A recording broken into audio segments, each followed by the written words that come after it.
It's 8:35. We're going to stay in the KUAM News Zoom room where we have sanitized everything so our guests know. And we have, wow, quite a few people. We've got a little bit of the action pack. We've got some small business owners. We got Gina Campos, who just dropped a crazy Facebook post. I don't mean crazy like crazy. I just mean it was like, it was a big drop. And so we'll go ahead and we got Laura Dakanai of the Action Pack. We have Albert Mansala of Chronics Hobbies. We have Johnny Titano of Java Junction, which is closed, and Hank Rice. Hank, I want to say the I Love Guam group. No? Yeah.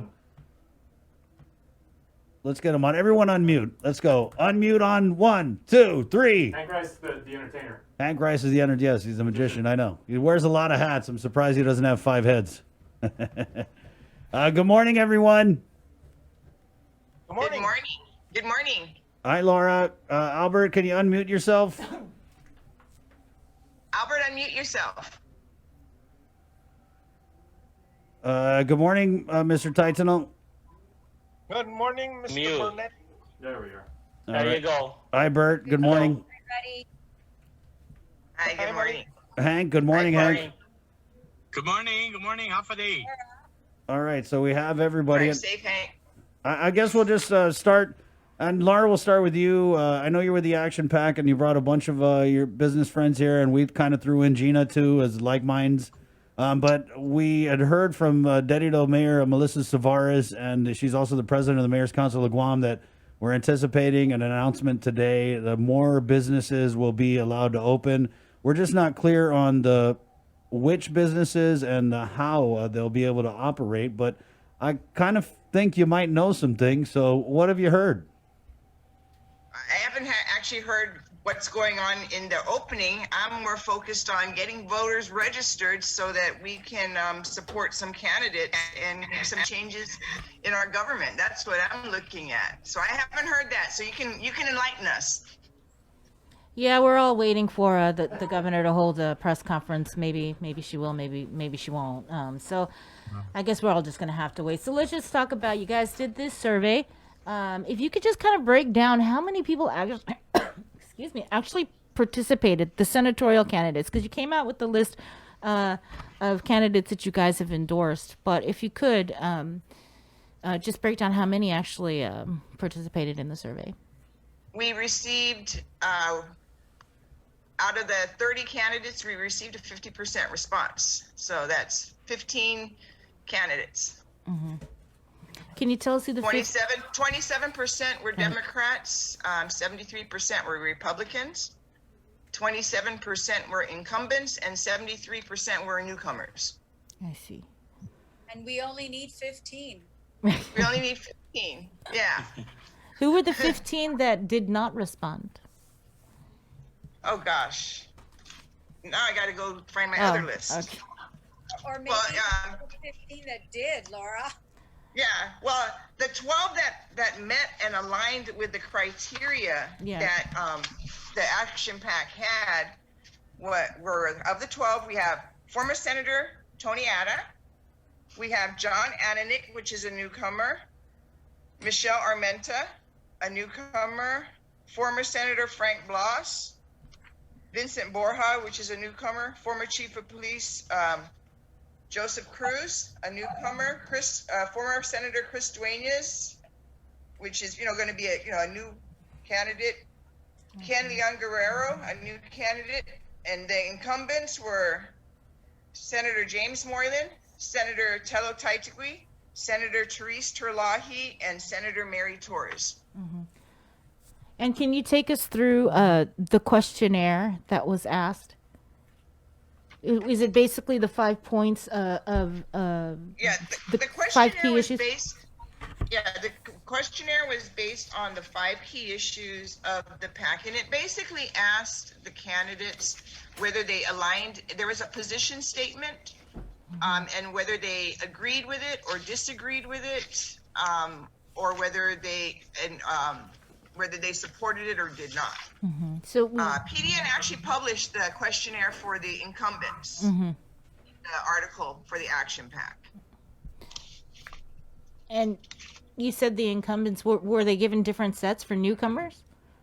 The newcomers, because the incumbents were specifically asked on how they voted on certain issues because they're incumbents, and there was certain legislation that was passed over the last couple of years, and so incumbents were asked how they voted on these issues. You know, obviously we couldn't ask the newcomers how they voted on it because they weren't senators. So, but we asked the newcomers how they felt on certain issues and if they agreed or disagreed. So, as a question for the incumbents, Public Law 1-35, originally Bill 4-35, corrected language to increase the property taxes on those improvements valued at $1 million or more. The increased property tax hurt our economy through higher rental amounts for renters. How did you vote on Bill 4-35? And, you know, yes or no. I mean, you know, there's no other way to answer it. Some It's senators, straightforward. It's straightforward.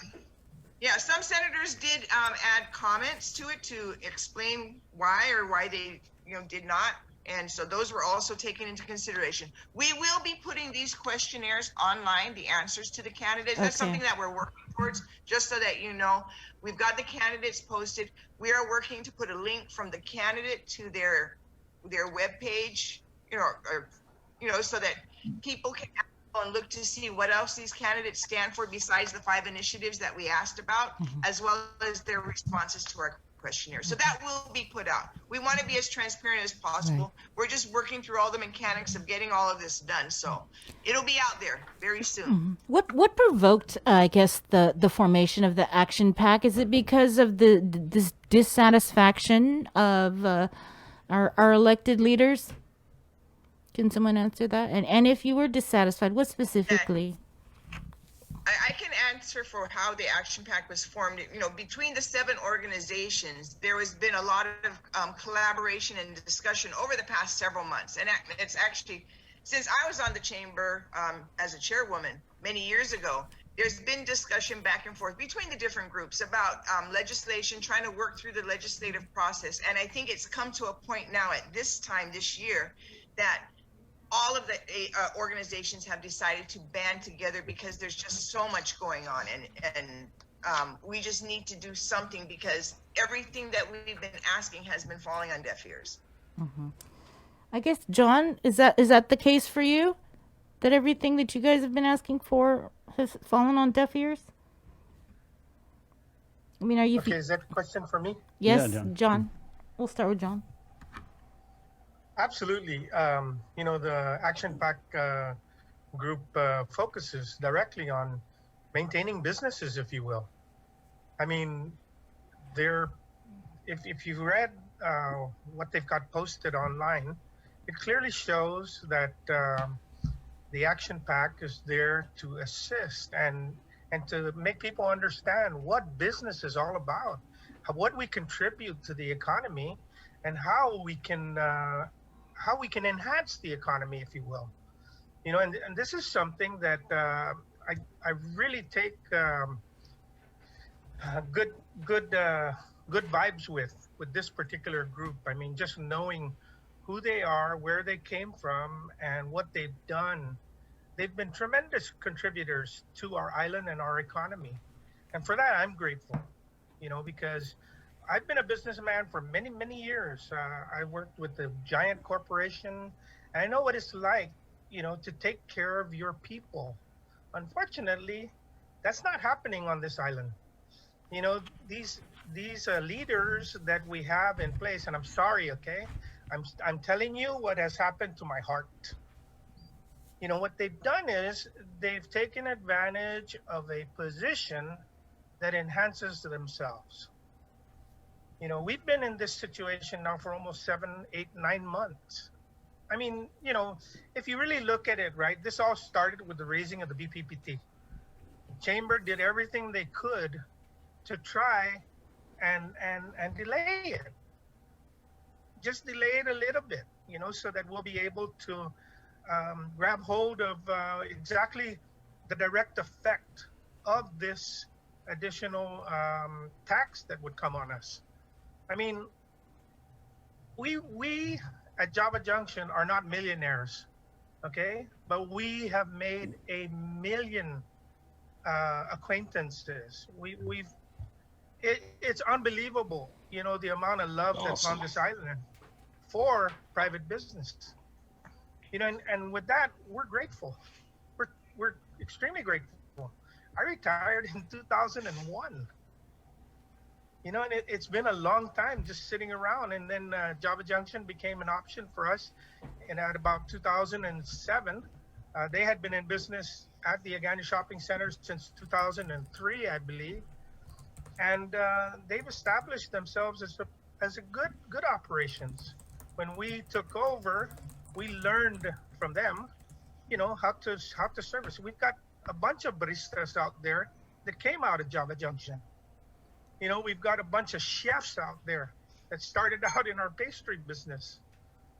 We've got a bunch of people that we've groomed to become better for our island. And we did it as a little tomorrow operation. And when the time came for this little tomorrow operation, I mean, don't get me wrong, okay? We weren't the ones that say, okay, we're going to close.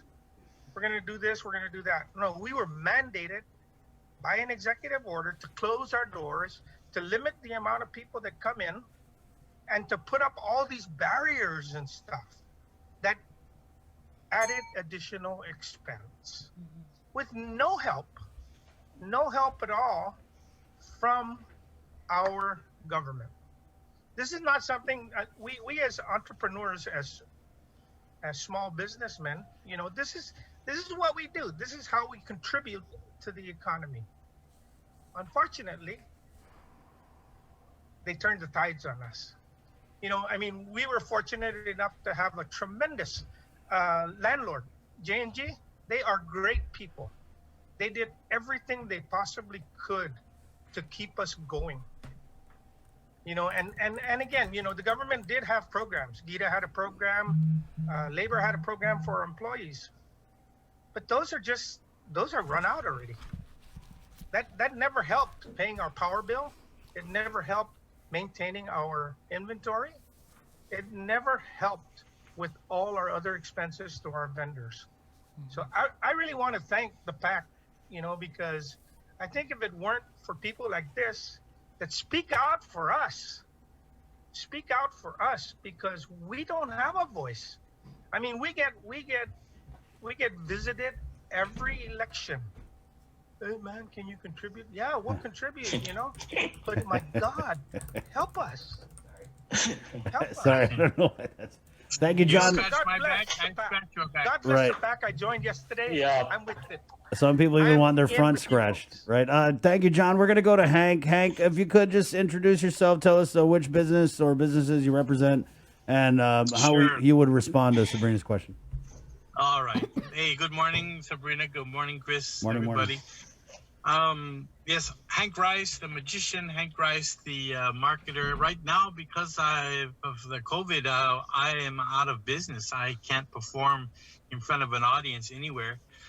And I mean, virtual magic shows are all around, but unfortunately, I'm not set up to be able to do that. And right now, to be honest, I've had to look for another career. So I'm in the process of getting my real estate license so that I can help to sell my house when I lose it because I can't afford to pay the mortgage.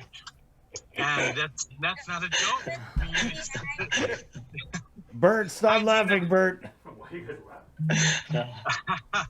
Hey, so you know, I'll be hanging my license at the property shop, but I can't even get my license taken care of because the university won't let me take my tests, and the revenue tax is, you know, not open for me to apply for the licenses. There's just so much going on that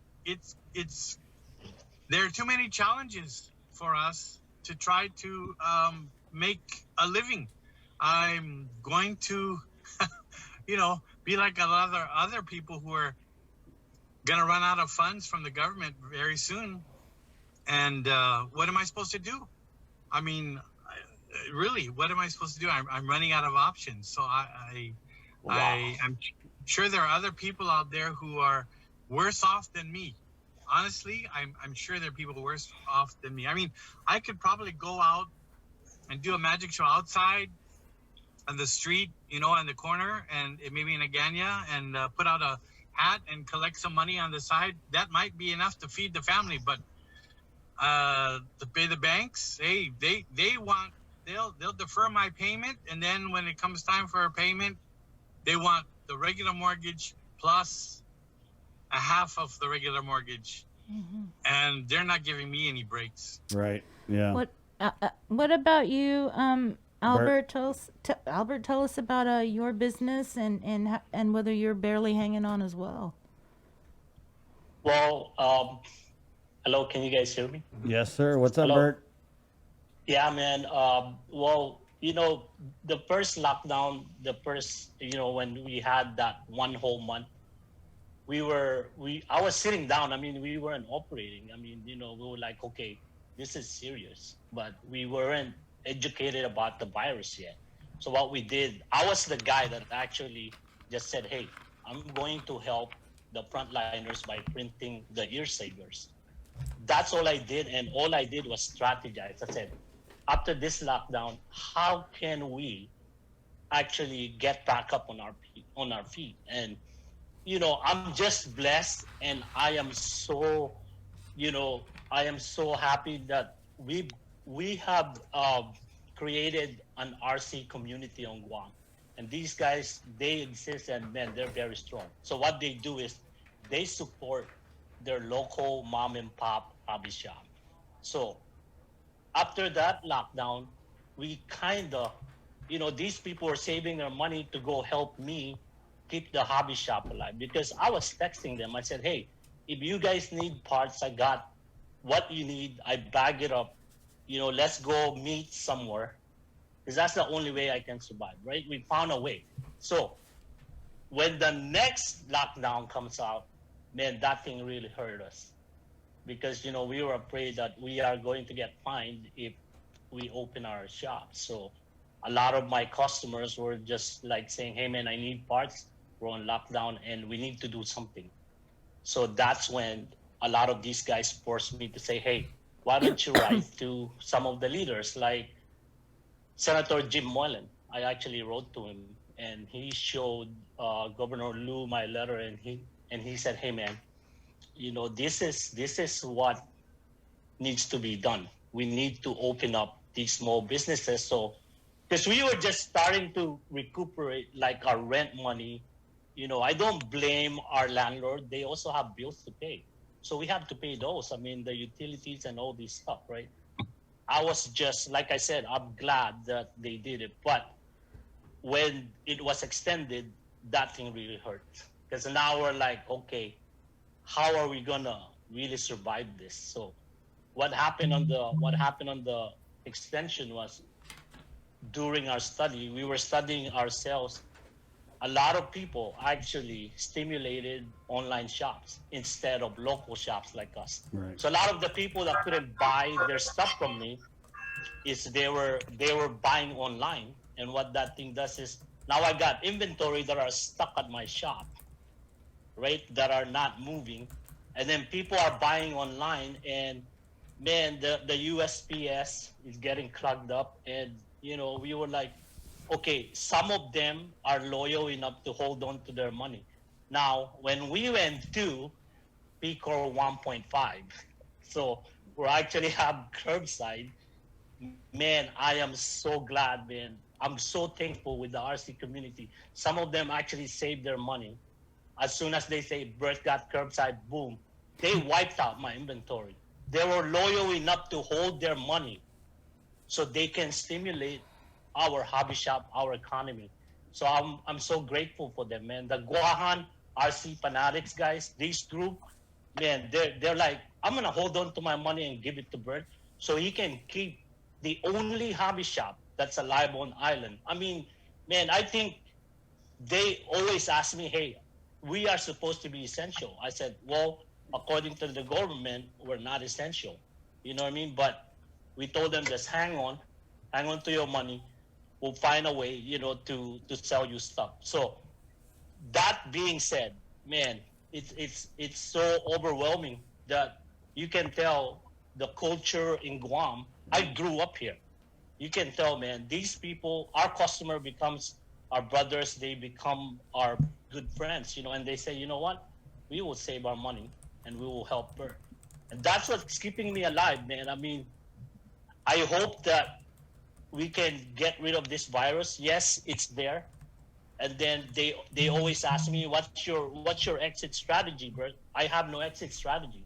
Like we said, hey, we have to protect the Manamcos and the ones that have underlying condition. We can't disinfect the whole world, period. We know that. So people that do not want to work and think that the virus is super dangerous, stay home.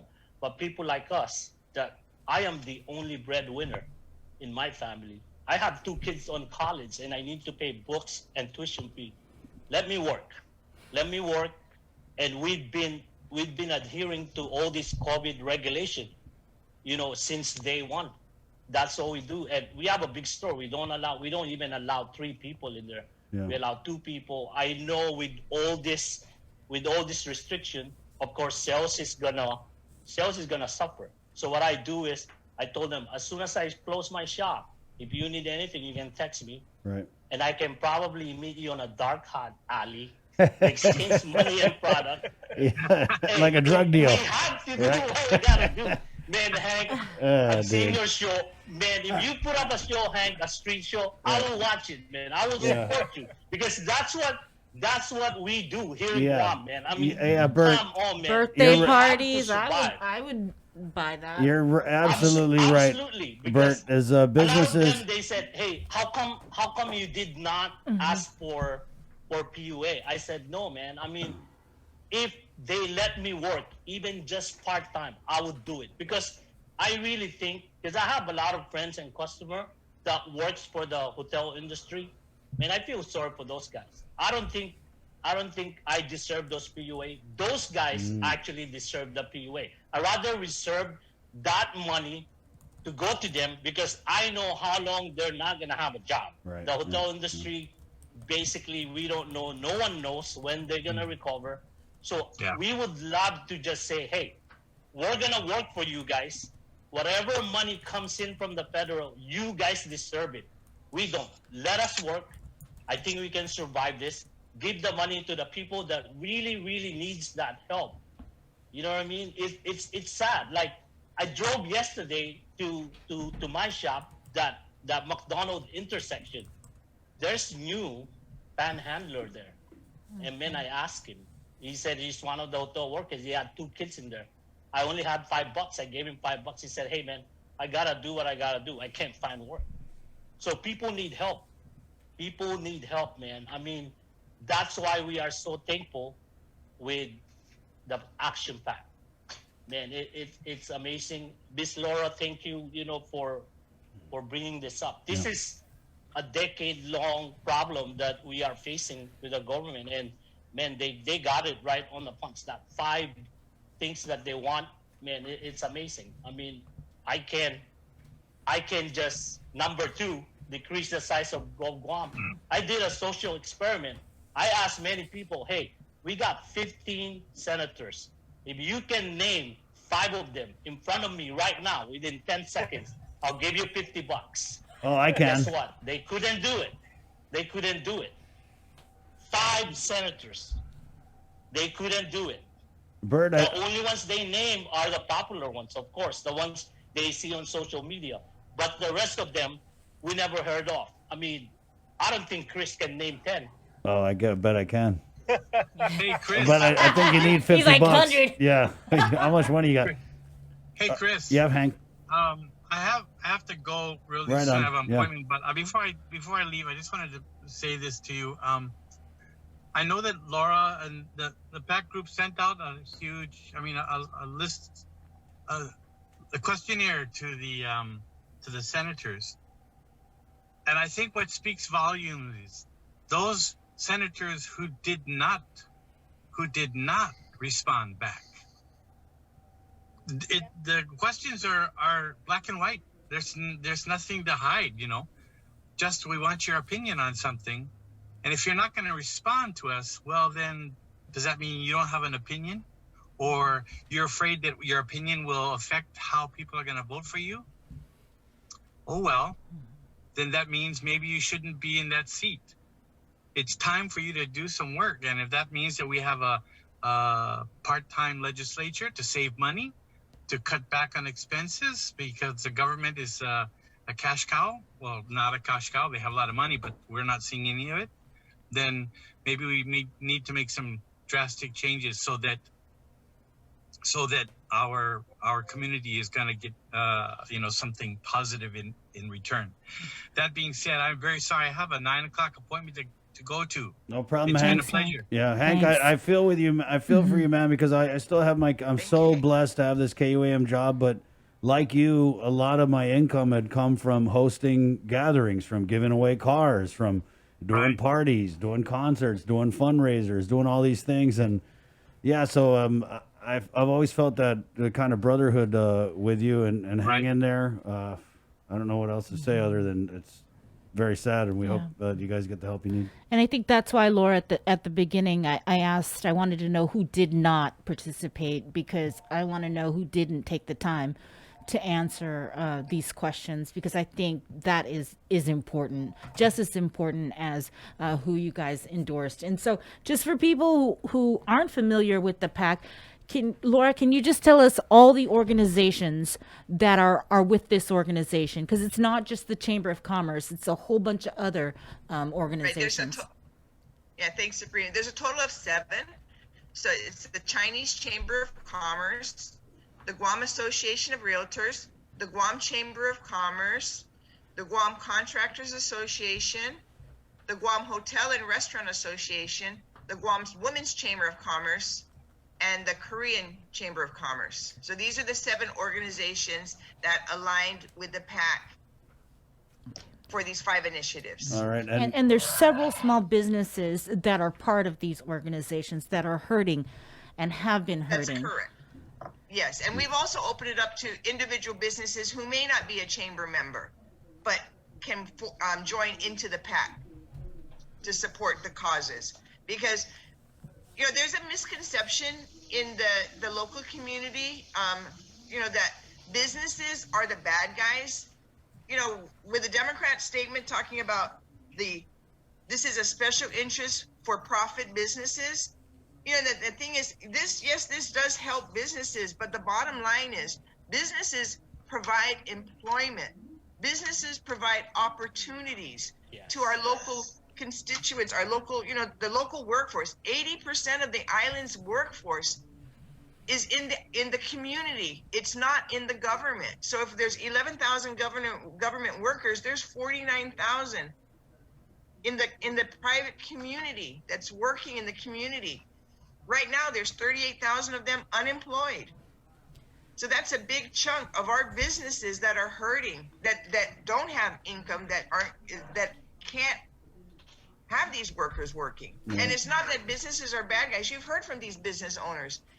Businesses provide jobs. Businesses help employees. And during the pandemic, we've been doing what we can to help the employees that we can help. But if we don't have money coming in, there's not much a business can do. Right. There's stuff that needs to be paid. So let me ask you, utilities, rent. Laura, if we allow the So that's why. And I guess we'll go over to Gina real quick. Gina, good morning. Hi, Gina. Good morning, Chris, Sabrina. So we saw you wrote a Facebook post that we're going to pop up here.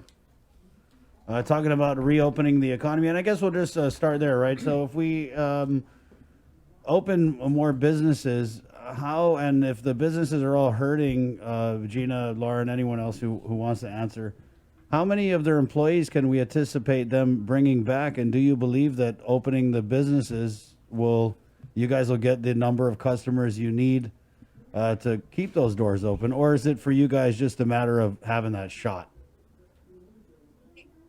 For me, Chris, honestly, it's just a matter of allowing us the opportunity. And every time I say that word, allow us to work, it chaps my hide the wrong way. We, as citizens and business owners, we pay taxes so that this government can exist and every single business and every single person who pays taxes has the right to operate. But we're in a new position now where we're asking permission to be able to operate. And that is so wrong in every sense of the word. And you're absolutely right. We're saying allow us to open because that's the conversation right now. But the truth is, even if everything goes back to the way it was, Guam has already been labeled, and tourism is our base. It trickles down to everybody. So without that, our business community is going to continue to suffer. And with COVID still lingering, and you know what? This isn't going to go away, guys. I'm sorry. I've gotten the flu before. I've gone to the doctor and they said, it's a virus. It's not going to go away. Go home, nurse yourself, get better, go back to work. So I don't know why we're thinking now that this particular virus will disappear from our community. All we could do is manage it better, not respond, not react, but manage it better. And for the business community, give us a chance to work, for goodness sakes. We pay taxes. The government survives on that. And even if we open, we're still going to have a lot of people in the community who are not going to want to come to these businesses, because they're afraid, because they don't dare go out in groups or in crowded places. I get that. I can respect you. I respect you for that. You're doing what you need to do to survive. We, as a business community, and I'm speaking for myself, I'm not, I'm speaking for myself as a business community, give me the opportunity to work and let me survive. Chris, Sabrina, I've noticed, I tune in every now and then, and I notice with you guys, you've had the opportunity to continue to be open throughout this whole thing. And I notice over time, you've evolved. You went from face masks, now you've got face masks and visors. You're doing what you need to do to continue to operate and to continue to work. And I suspect if the business community were allowed to do that, every single one of them, because they're all essential to somebody, I suspect that if you just allowed them to get out there and to work, they will evolve. They'll find a way to operate safely. And eventually we'll get back to normal. Not a new normal. I don't want a new normal. I want normal, period. And we're just asking the business community, myself, we're just saying, give us a chance to work. We don't need handouts. We just need a chance to work. Thank you, Gina. Good job, Gina. No further questions. That That's is it. awesome. Yeah. Man, Are we done that is here awesome. now? Good. You're right on. Well said, Gina. Thank you guys for joining us. We'll see. I mean, if what the announcement's going to be. We're just hearing from a lot of different people who are in that we are going to see some businesses, more businesses being allowed to operate, and we're just not clear on how, the capacity and all those other things. So, Just one more thing, Chris, Yeah, if you no. don't mind. Yeah, anytime I have an opportunity, I try to take advantage of it. But what's the difference between August 29th and today? August 29th was supposed to be the day we went and had a primary election. One of the things Joe Mesa taught me, I was on that election commission for more than 15 years. One of the things I learned from that was you don't change the rules of engagement in the middle of a game or in the middle of a contest for this fact. Everybody prior to that primary election, we got to save people. We got to do this. We got to do that. The business community has been doing that. The business community has been on top of their game. And we are the ones that suffered from it. The difference between August 29th and today is night and day. Come on, guys, let's work together. Like Gina said, like Laura says, like everybody that participated today, We're all a part of this, and we'll do our part. But allow us to open. Allow us to be a contributing factor to our economy. Allow us to do what we do best. I took exception when Laura had to say, yeah, I'm a Democrat, but well, let me tell you, this is not about Democrat and Republican. This is about the people of Guam. Exactly. This is about you and me. This is about keeping us green keeping us prosperous. Right. Open up the churches. Open up the businesses. I never caught it. You never caught it. We never caught it because we do the common sense thing. Let's take care of each other. And like Chris says, stay home. Wash your hands. Wear your mask. And maintain social distancing. I love you guys all. Thank you, Chris. Thank you, John. Thank you for Hey, Yeah, register to vote. Thank you, everybody. Yeah, I was gonna say, Please Laura. encourage everybody to register to vote, though. This is how we can make a difference, is by absolutely. registering. Right. Even if you don't agree with these guys, register to vote. We Everybody. have room on the Republican side. And I'm challenging the senators to respond to my Facebook page. I truly, truly want to know which of these representatives will step up and put a stop to all this. I saw that. Yeah. I saw that. Thank you. And Thank that law that, or you cited that provision, that's in the same law that gives the governor the superpowers, right? Yeah.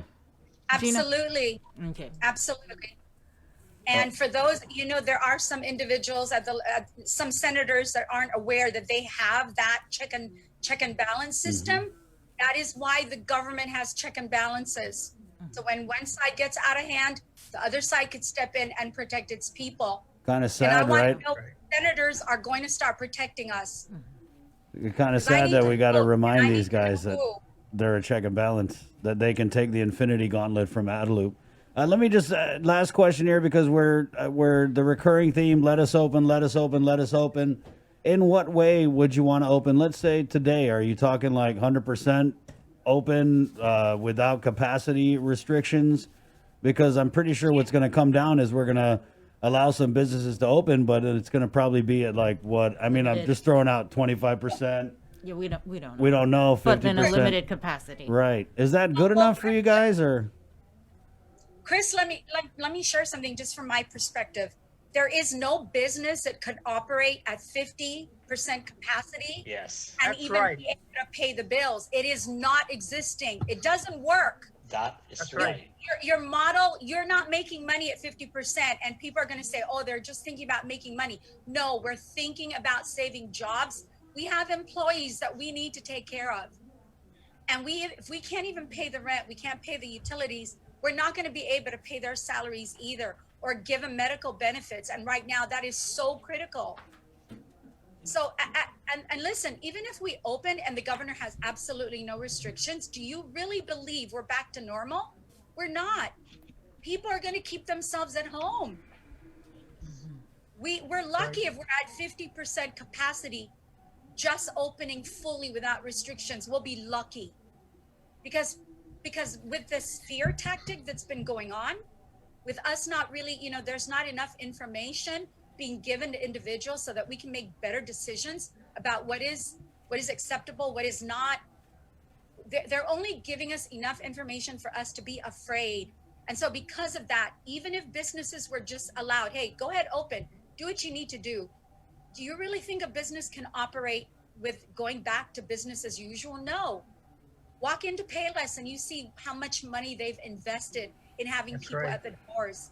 All of the businesses are spending extra money that they don't have to make people feel comfortable to walk in. And even with that, it's still not going to be enough to cover the bills.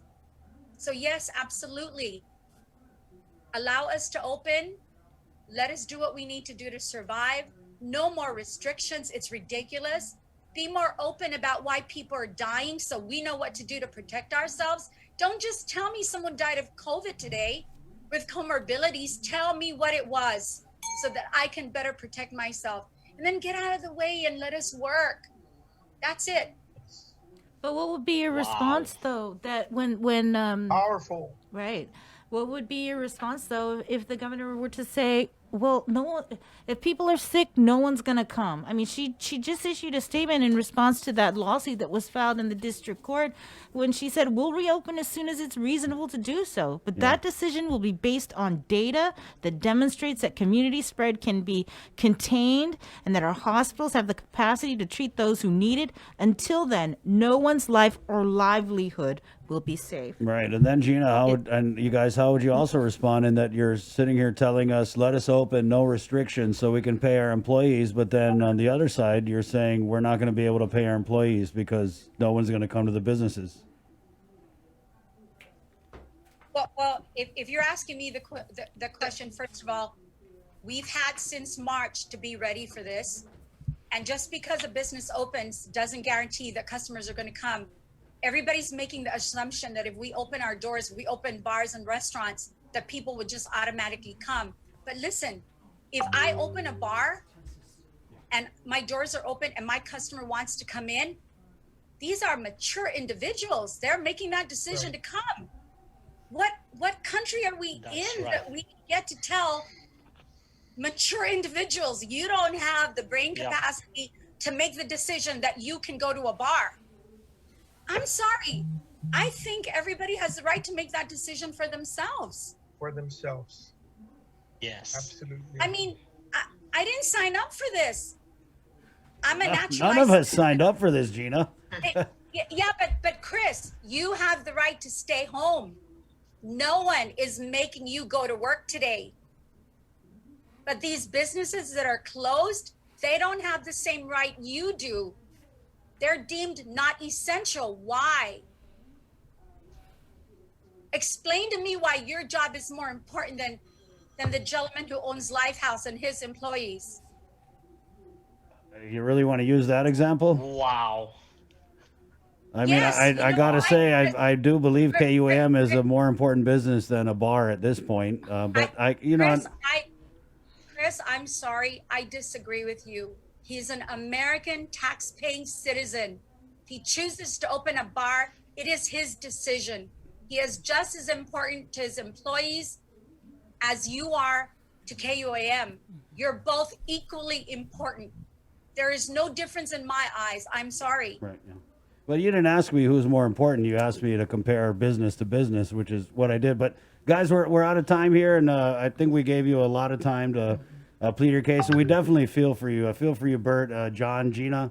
And I just want to say you're right. It is about, your rights and what being able to open during these times and not having a voice. I mean, this organization represents the seven different, the Chamber of Commerce, the Korean Chamber of Commerce. And I don't even know if you guys even had a voice or had the opportunity to talk with the governor, to express how you feel, even to share your ideas on how to keep our economy going. So, just thank you for coming on, sharing your stories, sharing your struggle. And hopefully, people are listening that are making decisions on behalf of everybody living on Guam. Thank you, Sabrina.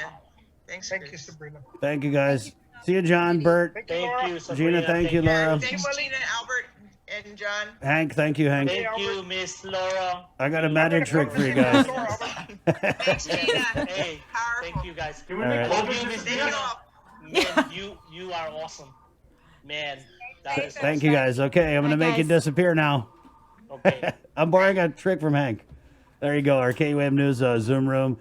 The action pack and then some. We're able to fold in some of the small business voices. And then we actually brought Gina in because we had saw that Facebook post, and we Yeah. definitely wanted to give her a platform to speak her mind. And I actually forgot about that. I forgot that and I can't believe I forgot about it. But yeah, in the same law that the governor has been citing about the superpowers that she has, there is that provision where the legislature can go in there and they can actually vote to basically, what is it? Rescind a public health right, emergency right, order or something. yeah. Right? Yeah. But they're not. Okay, I haven't. 9:20, way backed up. We're going to have to take our media muse